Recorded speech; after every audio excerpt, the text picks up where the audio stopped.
ಇತ್ತೀಚೆಗೆ ಸುದ್ದಿಯಲ್ಲಿ ಕಾಣಿಸಿಕೊಂಡ ಸೆಪ್ಕ್ಯಾಟ್ ಜಾಗುವಾರ್ ವಿಮಾನವನ್ನು ಯುನೈಟೆಡ್ ಕಿಂಗ್ಡಮ್ ಮತ್ತು ಯಾವ ದೇಶ ಜಂಟಿಯಾಗಿ ಅಭಿವೃದ್ಧಿಪಡಿಸಿವೆ? ಉತ್ತರ ಆಪ್ಷನ್ ಎ ಫ್ರಾನ್ಸ್. ಇತ್ತೀಚೆಗೆ ರಾಜಸ್ಥಾನದ ಚುರು ಬಳಿ ಭಾರತೀಯ ವಾಯುಪಡೆಯ ಸೆಪ್ಕ್ಯಾಟ್ ಜಾಗುವಾರ್ ವಿಮಾನ ಪತನಗೊಂಡಿದ್ದು, ಈ ದುರ್ಘಟನೆಯಲ್ಲಿ 2 ಪೈಲಟ್ಗಳು ಸಾವನ್ನಪ್ಪಿದ್ದಾರೆ. ಸೆಪ್ಕ್ಯಾಟ್ ಜಾಗುವಾರ್ ಅನ್ನು ಶ್ಯಾಮ್‌ಶರ್ ಎಂದು ಕರೆಯಲಾಗುತ್ತದೆ. ಇದರ ಅರ್ಥ ನ್ಯಾಯದ ಕತ್ತಿ ಎಂದು.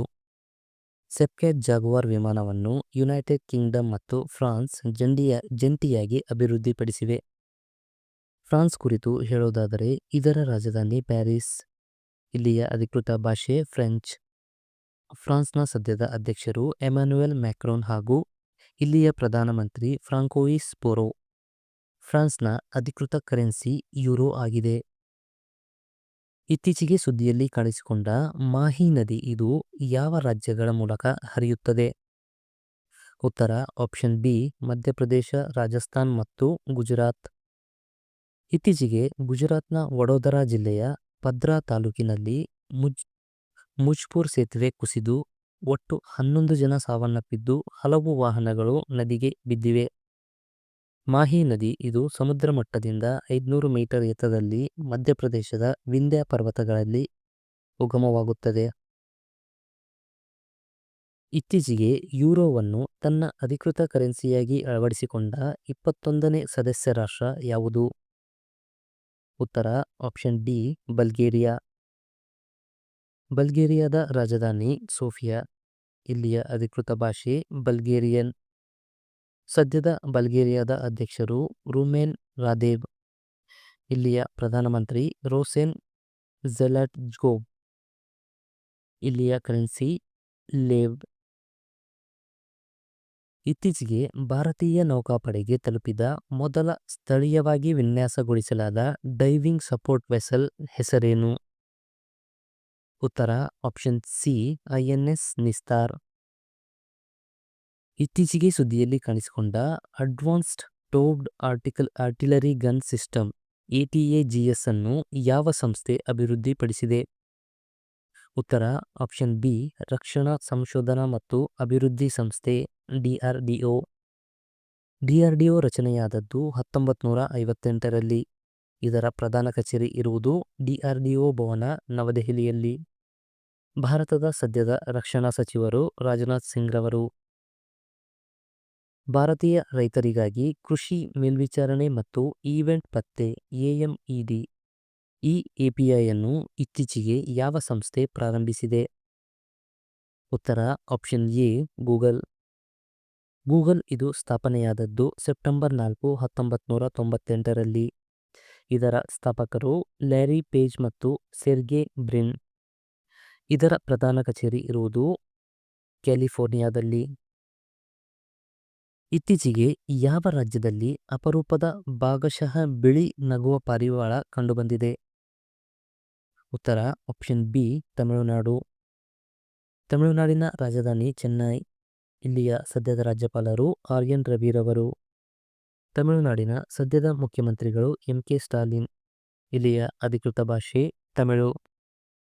ತಮಿಳುನಾಡು ಇದು ಭಾರತದಲ್ಲೇ 2ನೇ ಅತಿದೊಡ್ಡ ಆರ್ಥಿಕತೆಯನ್ನು ಹೊಂದಿರುವಂತಹ ರಾಜ್ಯವಾಗಿದ್ದು, ಇಲ್ಲಿ ಕಂಡುಬರುವ ಪ್ರಮುಖ ರಾಷ್ಟ್ರೀಯ ಉದ್ಯಾನವನಗಳು ಇಂದಿರಾ ಗಾಂಧಿ ರಾಷ್ಟ್ರೀಯ ಉದ್ಯಾನವನ, ಮಧುಮಲೈ ರಾಷ್ಟ್ರೀಯ ಉದ್ಯಾನವನ, ಮುಕುರ್ತಿ ರಾಷ್ಟ್ರೀಯ ಉದ್ಯಾನವನ, ಮನ್ನಾರ್ಕೊಲ್ಲಿ ರಾಷ್ಟ್ರೀಯ ಉದ್ಯಾನವನ.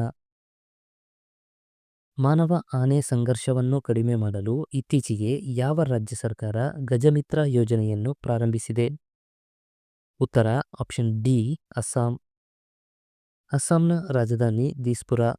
ಇಲ್ಲಿಯ ಸದ್ಯದ ಗವರ್ನರ್ ಲಕ್ಷ್ಮಣ್ ಆಚಾರ್ಯ. ಅಸ್ಸಾಂನ ಸದ್ಯದ ಮುಖ್ಯಮಂತ್ರಿಗಳು ಹೇಮಂತ್ ಬಿಸ್ವ ಶರ್ಮಾ. ಅಸ್ಸಾಂನ ಅಧಿಕೃತ ಭಾಷೆ ಅಸ್ಸಾಮಿ. ಅಸ್ಸಾಂ ಇದು ಈಶಾನ್ಯ ಭಾರತಕ್ಕೆ ಹೆಬ್ಬಾಗಿಲಾಗಿದ್ದು, ಇಲ್ಲಿ ಭಾರತದ ಮೊದಲ ತೈಲ ನಿಕ್ಷೇಪ ಪತ್ತೆಯಾದ ಸ್ಥಳ ದಿಗ್ಬೋಯ್ ನಗರ ಈ ರಾಜ್ಯದಲ್ಲಿದೆ. ಭಾರತದಲ್ಲಿ ಬಿದಿರಿನ ಅತಿದೊಡ್ಡ ಉತ್ಪಾದಕ ರಾಜ್ಯ ಅಸ್ಸಾಂ ಆಗಿದೆ ಹಾಗೂ ಭಾರತದಲ್ಲಿ ಅತಿ ಹೆಚ್ಚು ಚಹಾ ಬೆಳೆಯುವ ರಾಜ್ಯ ಇದು ಆಗಿದೆ.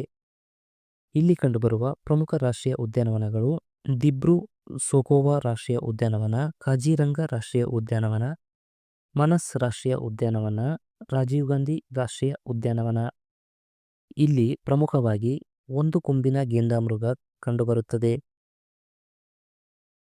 ರಾಜ್ಯ ವಿಜ್ಞಾನ ಮತ್ತು ತಂತ್ರಜ್ಞಾನ ಮಂಡಳಿಗಳನ್ನು ಬಲಪಡಿಸಲು ಒಂದು ಮಾರ್ಗಸೂಚಿ ಎಂಬ ಕಾರ್ಯತಂತ್ರದ ವರದಿಯನ್ನು ಯಾವ ಸಂಸ್ಥೆ ಇತ್ತೀಚೆಗೆ ಬಿಡುಗಡೆ ಮಾಡಿದೆ? ಉತ್ತರ ಆಪ್ಷನ್ ಎ ನೀತಿ ಆಯೋಗ. ನೀತಿ ಆಯೋಗ ಇದು ರಚನೆಯಾದದ್ದು 2015 ಜನವರಿ 1ರಂದು. ಇದರ ಪ್ರಧಾನ ಕಚೇರಿ ಇರುವುದು ನವದೆಹಲಿಯಲ್ಲಿ. ಈ ಸಂಸ್ಥೆಯ ಪ್ರಮುಖ ಕಾರ್ಯನಿರ್ವಾಹಕರು ನರೇಂದ್ರ ಮೋದಿಯವರು ಅಧ್ಯಕ್ಷರಾಗಿದ್ದು, ಸುಮನ್ ಬೇರಿ ಇವರು ಉಪಾಧ್ಯಕ್ಷರಾಗಿದ್ದಾರೆ ಹಾಗೂ BVR ಸುಬ್ರಹ್ಮಣ್ಯ ಇವರು ಈ ಸಂಸ್ಥೆಯ ಮುಖ್ಯ ಕಾರ್ಯನಿರ್ವಾಹಕರಾಗಿದ್ದಾರೆ. ಇತ್ತೀಚೆಗೆ ಯಾವ ಸಂಸ್ಥೆಯು ತಲಾಶ್ ಉಪಕ್ರಮವನ್ನು ಪ್ರಾರಂಭಿಸಿದೆ? ಉತ್ತರ ಆಪ್ಷನ್ ಡಿ ಬುಡಕಟ್ಟು ವಿದ್ಯಾರ್ಥಿಗಳ ರಾಷ್ಟ್ರೀಯ ಶಿಕ್ಷಣ ಸಂಘ. ಮಧ್ಯಪ್ರದೇಶದ ಯಾವ ವನ್ಯಜೀವಿ ಅಭಯಾರಣ್ಯದಲ್ಲಿ ಇತ್ತೀಚೆಗೆ ಅಪಾಯದಲ್ಲಿರುವ ಕಾಡು ಬೆಕ್ಕಾದ ಕ್ಯಾರಕಲ್ ಕಾಣಿಸಿಕೊಂಡಿದೆ? ಉತ್ತರ ಆಪ್ಷನ್ ಬಿ ಗಾಂಧಿ ಸಾಗರ್ ವನ್ಯಜೀವಿ ಅಭಯಾರಣ್ಯ. ರಾಷ್ಟ್ರೀಯ ಆರೋಗ್ಯ ಪ್ರಾಧಿಕಾರವು ಯಾವ ಕಾರ್ಯಾಚರಣೆಯ ಅಡಿಯಲ್ಲಿ ರಾಷ್ಟ್ರೀಯ ಆಯೋಗ ಹಕ್ಕು ವಿನಿಮಯ ಕೇಂದ್ರ ಇದನ್ನು ಅಭಿವೃದ್ಧಿಪಡಿಸಿದೆ? ಉತ್ತರ option A Ayushman Bharat digital mission ಇದರ ಅಡಿಯಲ್ಲಿ. ಯುವಕರನ್ನು ಡಿಜಿಟಲ್ ರಾಯಭಾರಿಗಳಾಗಿ ಸಬಲೀಕರಣಗೊಳಿಸಲು ಯಾವ ಸರ್ಕಾರಿ ಇಲಾಖೆ ಸಂಚಾರ ಮಿತ್ರ ಯೋಜನೆಯನ್ನು ಇತ್ತೀಚೆಗೆ ಪ್ರಾರಂಭಿಸಿದೆ? ಉತ್ತರ ಆಪ್ಷನ್ ಸಿ ದೂರಸಂಪರ್ಕ ಇಲಾಖೆ. ಇದು ರಚನೆಯಾದದ್ದು 1985ರಲ್ಲಿ. ಇದರ ಪ್ರಧಾನ ಕಚೇರಿ ಇರುವುದು ನವದೆಹಲಿಯಲ್ಲಿ. ಸದ್ಯದ ದೂರಸಂಪರ್ಕ ಇಲಾಖೆ ಸಚಿವರು ಜ್ಯೋತಿರಾದಿತ್ಯ ಸಿಂಧಿಯಾರವರು. ಅಸ್ತ್ರ ಇದು ಯಾವ ಸಂಸ್ಥೆಯು ಅಭಿವೃದ್ಧಿಪಡಿಸಲ್ಪಟ್ಟ ಸ್ಥಳೀಯ ದೃಶ್ಯ ವ್ಯಾಪ್ತಿಯನ್ನು ಮೀರಿದ ವಾಯುಗಾಳಿ ಕ್ಷಿಪಣಿಯಾಗಿದೆ? ಉತ್ತರ ಆಪ್ಷನ್ ಎ ರಕ್ಷಣಾ ಸಂಶೋಧನಾ ಮತ್ತು ಅಭಿವೃದ್ಧಿ ಸಂಸ್ಥೆ DRDO.